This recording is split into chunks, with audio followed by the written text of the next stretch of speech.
sadly, you will never run out of leads with probates. Every Yeah. month, there is a new group of people that pass away.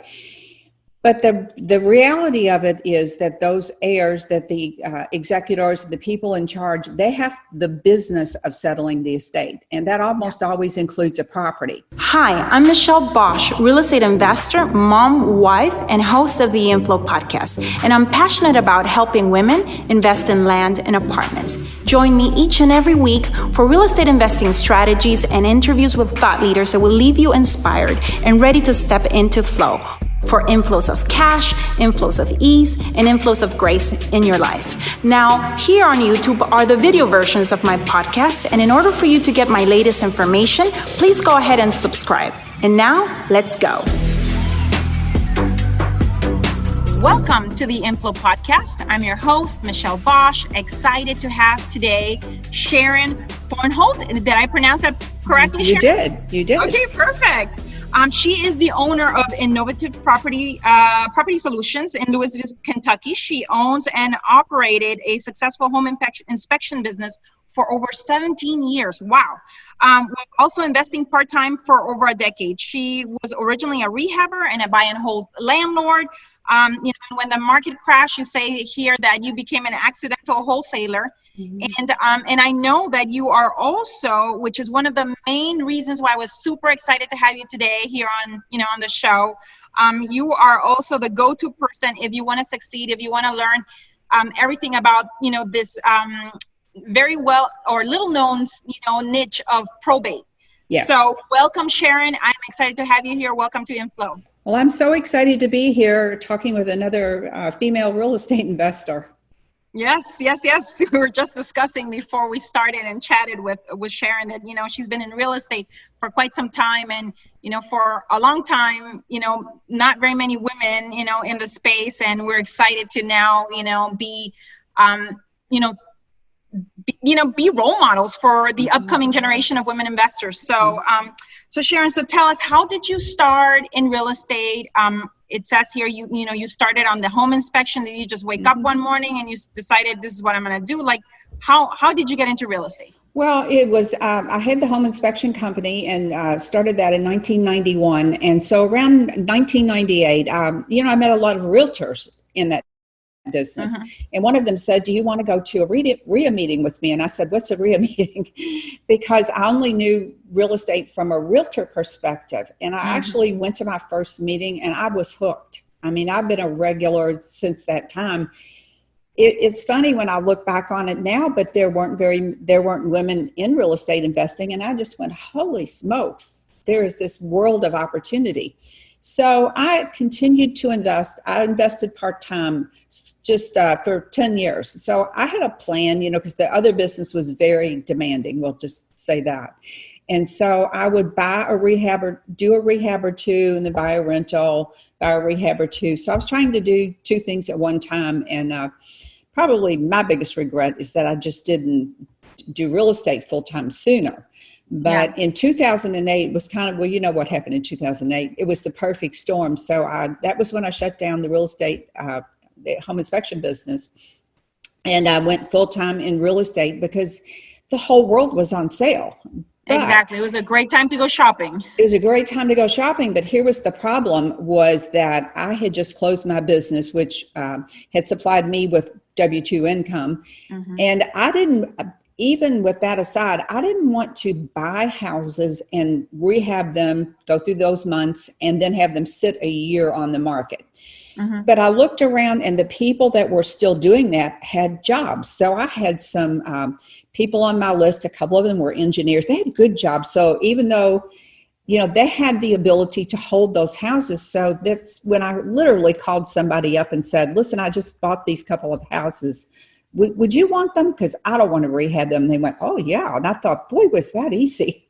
So it was only because I had all those 10 years of relationship building. That's the only reason it was easy. And I never intended to stay a wholesaler, but it just kind of happened. Yeah. And it's exactly kind of like what we do. You know, you don't have to do anything to the piece of land. You don't have to build. You don't have to rezone. You don't have to subdivide or aggregate, even though those are, you know, strategies as well. But our box is just like, you know, find it cheap, you know, sell it for below market value so that there's still skin in the game for someone else, and make some money and move on. So I totally get it. Now, can you, what is your current focus right now? Still wholesaling, but it's funny. I was talking to another female investor the other day. We were talking about pivots, because she was doing a giant pivot in her business after rehabbing and wholesaling. And I said, you know, people kind of look at you like you have two heads when you decide, well, I'm going to go over here and do this. So after, you know, 2010, I started the Louisville Gals Real Estate blog. Then about 2013-ish, I started the podcast. And one day I just looked up and said, where's my joy? And my joy was in teaching. And it was like, but I can't just stop being really active over here. Well, wait a minute, maybe I can. So I just got somebody to kind of take over that part of the business. I was still in the deciding thing. So I'm over here, you know, really focusing on coaching and things. I'm still like in the middle. And I finally one day was like, Oprah says, pick a lane. And I said, okay, I have to pick a lane. So I picked the education side simply because that's where my joy was.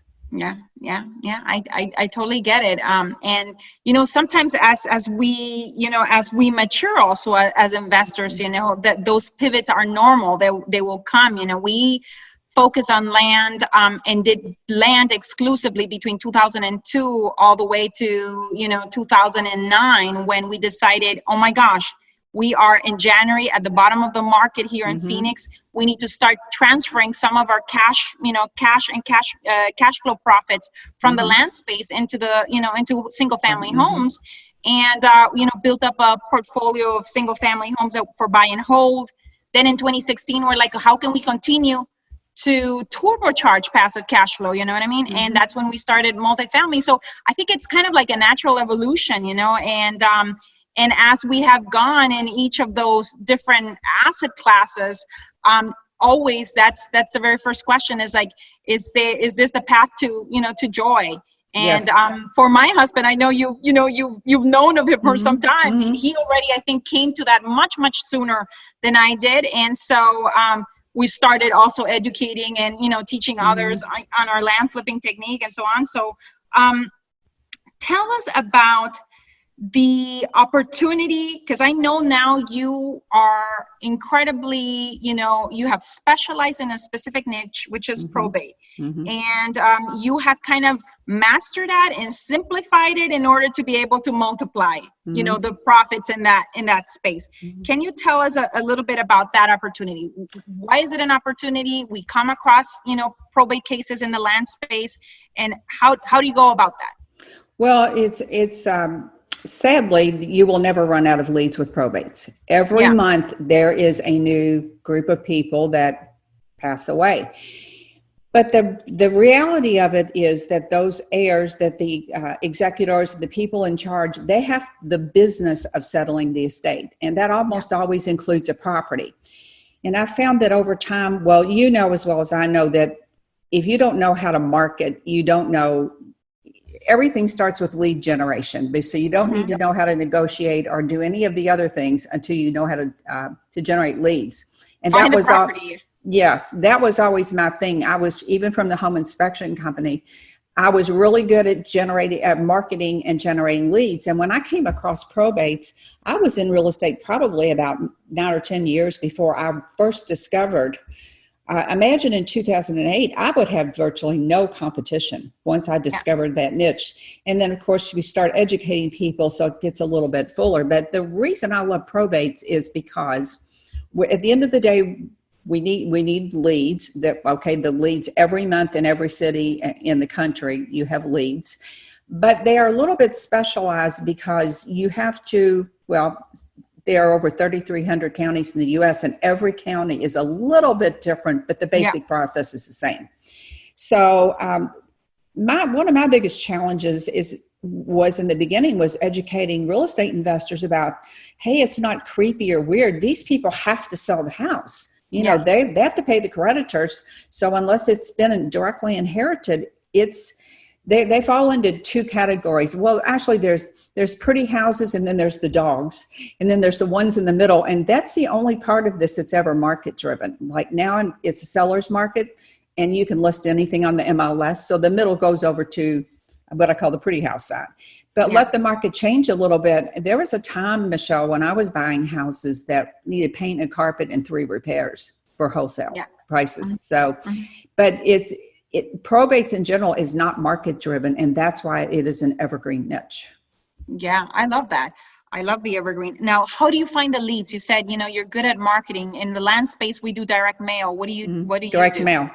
As well? Direct mail. So I just cringe every time a man tells me he cold called someone, and I'll say, listen, somebody's mama died. Don't do that. You have to be, it's like, okay, this is really basic human relations, but so direct mail. I am a big proponent of direct mail. Do you do postcards or do you do letters? Letters. Okay. So I believe that very strongly that with probates, and I use postcards for everything else, but I do white computer generated letters that are mail merged, that are personalized, so that they know that you are speaking directly to them. And there's none of this putting them in invitation envelopes so they think they're getting a sympathy card. Use a number 10 white envelope. And this is a case where these people they're in a tough spot, and they want to know they're dealing with somebody that can seal the deal. You need to show up as a professional. Yeah, absolutely. Yeah. I like that. That's exactly the route that we take. We have a lot of, students that sometimes want to deviate from that. And they're like, I want it to be handwritten, for the personalizing, but that doesn't show me that you can close and that you're able to perform and, and bring this closing to the finish line. We always want to come across as professionals. So, totally get what you're saying there. Now, as far as, so where would someone that wants to start, looking into this, go get leads? We find them from counties. We find them from list sources like Agent Pro 24/7. We get them from, sometimes from title companies if you have good relationships with them. Where do we find out, about probate leads? Where do you source them? Well, in a lot of areas, and I'm not a fan. And I know about Agent Pro 24/7. It's not available in my area. There's in Chicago. They have a service called Chicago Deal Vault where you can get leads. What I tell people is Google probate plus your county and your city, and just do a bunch of Google searches. A lot of areas are online. I had a student in Houston, and he said, I just don't know where to get these leads. And I said, well, let's Google them. And it came right up, Harris County probates. Yeah. So you have to do, and this is the part where it's both good and bad. It's good for the people willing to do the detective work because they find the leads. This is where most people go, I'm not doing that. So they may be online. You can check for a notice to creditors. Some counties, they actually publish the notice to creditors rather than an actual probate notice. In my area, for years, I thought it was horribly low tech, but in the newspaper on the same day every month, they publish the leads. But guess what? It has all the 4 pieces of information you have. So you can give that off to somebody. Rarely, in some areas, I have a student in New Jersey, he has to go to the courthouse. So that's like the worst thing you want to do. But there are lead sources, but here's been my experience with some of the well-known lead sources. A lot of times they're working obituaries. They'll say, oh, this lead is so fresh, we've not yet gotten the executor information, all that. Well, it's because the probate hasn't been filed. So I tell people, there's something else I tell people, don't do that. Don't work obituaries. Now, so for example, in the land space, we need a parcel number, we need the name of the owner, we need the mailing address of the owner. It would be nice to have the size and the value, but that's pretty much it. And we can run with that. Do you find that easily then? Like in the notices to creditors? Is it electronic, or do you have to then bring it from a paper format into electronic to send out your mailings? It depends. A lot of places the information's online. So with probate, you need 4 pieces of information. You need the name and address of the deceased, because you want to know if they have property and if it's a property that you want. And then you need the name and address of the personal representative. So because that is the decision maker, that's the person that can sign on the dotted line. Now, where I see some counties, it's almost like they make it hard on purpose. They'll have all the information but leave out the executor's address, and then you get into this whole thing where you're trying to skip trace, and you go online. Sometimes, like in my area, you can go onto online records. A lot of places you can go onto online records and they'll have the information for your county. So you might, in one area, you could go in and you could look at the will. But that's a really big time suck. Don't do that, because that's really fun. But it's like, I hate my Aunt Mary. She's not getting anything but $1. But so on the bottom of that file, though, they would attach the probate record, the opening of the probate, and it would have all the information. But you just have to look online, check. I got incredibly lucky. I didn't realize it, but I actually called my probate court all those years ago and said, how can I get a list? That's the question. How can I get a list? And they said, oh, well, they're published in the newspaper in the classified ads, like foreclosures once a month, but I don't know what the date is. And I said, I'm good. I'll call the newspaper. And then they told me exactly when to look. But most people just go, I don't know where to look. So, but you give up too soon. Absolutely. Give up. Now, so say you have your list, you contact the people, they call, you send them a letter, they'll eventually call you. And at that point, there's probably some negotiation, some relationship building, or, you put that property under contract is what I'm thinking. And that all sounds simple, but, it all has, like, until you've done it, there's steps that, that go into it. But, and now you're ready to market, and you're marketing, I'm assuming, at a below market value, and that's why you're able to sell quickly. What's the strategy? So in Kentucky, it's pretty much the same way you would do any other deal. Now, I know if you are in California, they've added a whole bunch of steps to complicate things, but most cities are pretty simple. The one thing that I learned very fast on my very first probate deal is if I were going to, and I don't know, can you double close in Phoenix? Or, Yeah, okay. We can. So we can double close here. And most of the time I like a clean transaction. So I'll just pay the little bit extra, double close, and then resell it, because my buyer's always another investor. Yeah. So my normal procedure would have been on a wholesale was I would go buy the house, and then I would market the house, and then get both the contracts and send them over to my closing. We use attorneys here. But the very first probate deal I did that way. And then I found out that the family had attempted to do the probate themselves. So they had to be all started over, and it took 5 months. And I had to keep going back and getting an extension on the contract.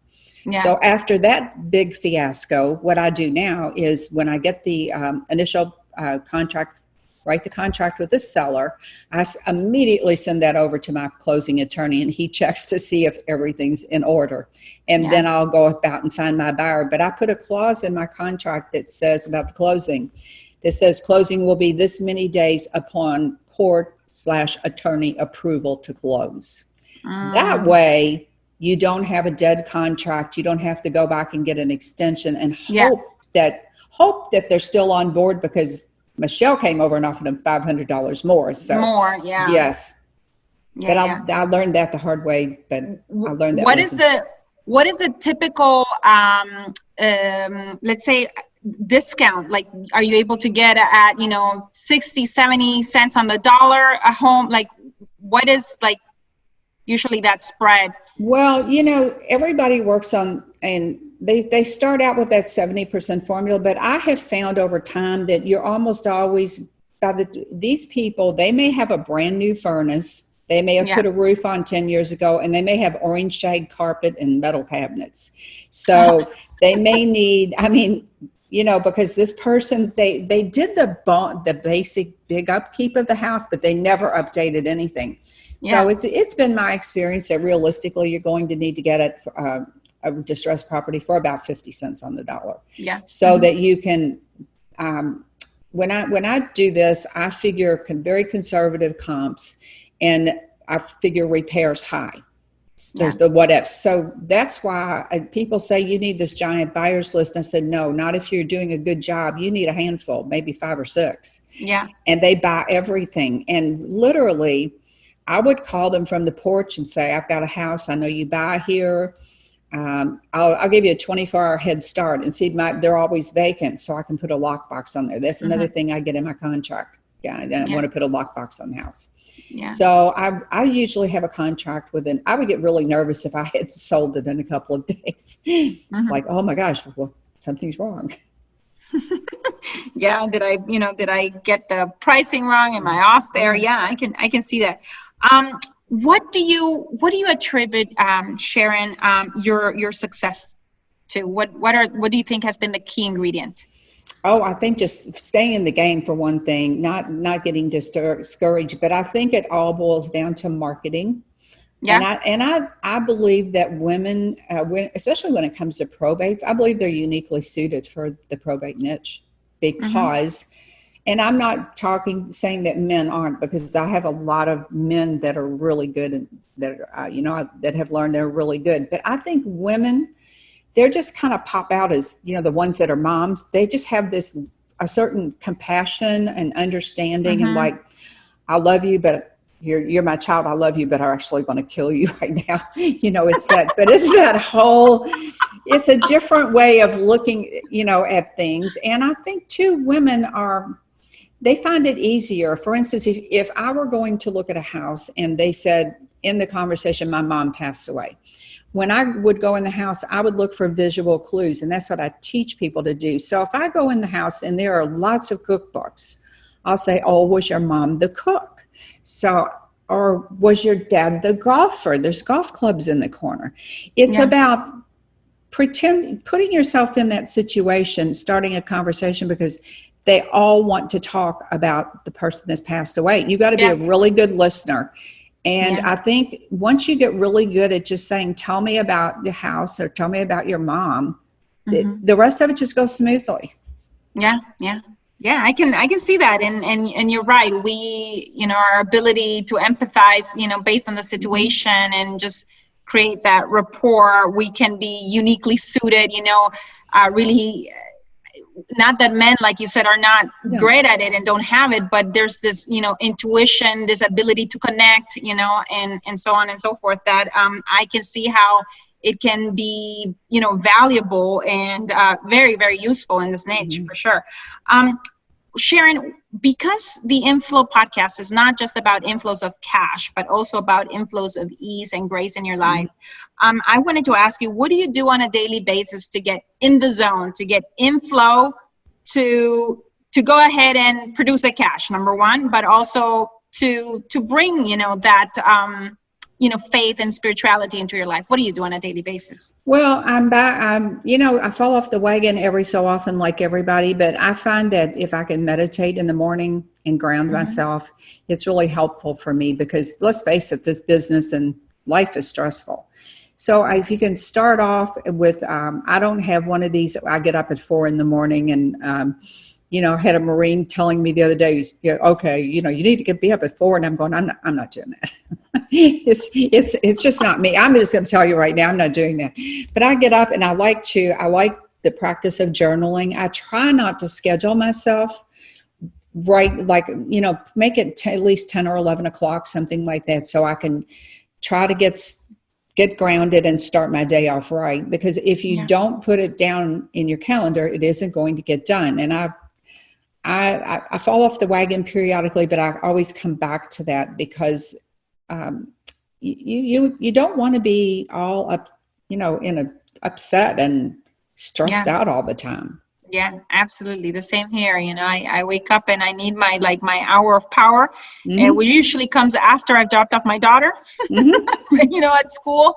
And then I can be like, okay, from that grounded center space, really go out there and feel powerful and rest in the strength of that, feeling centered and so on and so forth. What are 3 pieces of advice that you would have for a woman starting out right now and that wanted to get into, the investing game in real estate? Well, I think they need to understand that they're really, that marketing is the main thing they need to get really good at first. They're really the second thing would be that they're in the problem solving business that just happens to involve houses. So if you can get really good at marketing, really good at communications, and I don't think you need to be, people say, well, I don't have really good sales skills. Well, that's certainly important, but I think being on a human level, being able to look someone in the eye and talk to them, I think that is more important. And then the third thing is where I see people fall off the wagon, and certainly I was guilty of it in the early years, is follow-up. Gosh, we found that maybe 80% of your deals will ultimately come from follow-up after other people. Maybe they've said no to you and you follow up and their other person fell through or whatever. But I think you have to have systems, and I think you have to look at it as a business. You really do. Yeah. Great. And what would be the best way for someone to learn about you? I know that you have a course, Probate Simplified, I believe it's the name. Probate Investing Simplified.com. Yeah. They can check out the course, certainly. If they go over to my blog, the Louisville Gals Real Estate blog, I have some freebies over there. I have a marketing plan template that they can download for free to build out their marketing plan. It was one I used with private coaching students for years. I still get people that say, can you help me do this? But you can totally go step by step on how you do that. And I have a probate investing starter kit over there, which has it has a graphic for how the process is laid out and the exact moment you can buy the house. There's a sample letter in there, and there's like a quick terminology part, which is boring, but you need to be able to speak the language. When they say these words, you don't know what they are. You need to know what the words are. Yeah. And that was at Louisville galsrealestateblog.com. That's where people can go. Yes. Obviously in 2010, we knew nothing about naming anything. You're like, no, but if it has traction and it's very well indexed and it's great SEO, I mean, people will find you, They do. So thank you so much, Sharon. It was a pleasure, getting to know you and getting to learn a little bit more about, how you go about probate. And I have even like ideas for myself, how can I transfer some of the things that, we discussed here, to our case, in the land space and so on and so forth. Because even within land, that could be another segment where you even go more into the niche, of just being an incredible problem solver for families, that need it. And because people are not, once they hit the first obstacle of perhaps not finding that piece of data, they give up. That means that there's more opportunity for us to actually, reach that person and solve their problem. So thank you so much. It was a pleasure. And I look forward to talking to you. And maybe if I ever have any probate, questions, I'll definitely, come back to you. Well, yes, do that. And thanks so much for having me on. Yeah. Thank you so much, Sharon. Take care. I hope this episode left you feeling inspired and ready to get inflows of cash, inflows of light, and inflows of faith in your life. I welcome your reviews on iTunes. Please leave me a review and help me create an amazing community of women in flow. Thank you, as always, for sharing your voice by going to michellebosch.com and joining the conversation about this show. And while you're there, grab a copy of my 10 Commandments to Living a Life in Flow. You can also follow me on Facebook at Michelle Bosch and on Instagram at Michelle Bosch Official. Thank you very much, and until the next one.